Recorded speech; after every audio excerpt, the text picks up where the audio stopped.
Staying active.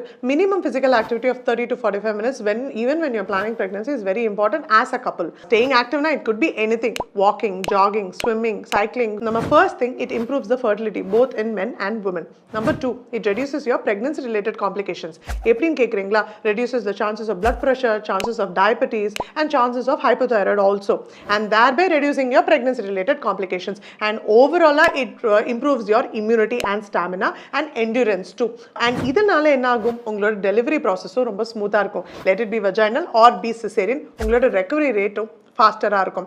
இதெல்லாம் தாண்டி when a mother who is already fit prior to pregnancy handles pregnancy better emotionally as well as physically. Last but not the least, உங்களோட pregnancy related symptoms-ஐயும் அது reduce பண்ணும். அது வந்து back pain ஆகட்டும், இல்லைனா overall tiredness ஆகட்டும், இது எல்லாமே நீங்கள் முன்னாடியே ஒர்க் அவுட் பண்ணிட்டு ஹெல்த்தி லைஃப் ஸ்டைல் லீட் பண்ணிங்கன்னா அந்த சிம்டம்ஸுமே ரொம்பவே சுலபமாக உங்களுக்கு மறைஞ்சு போயிடும்.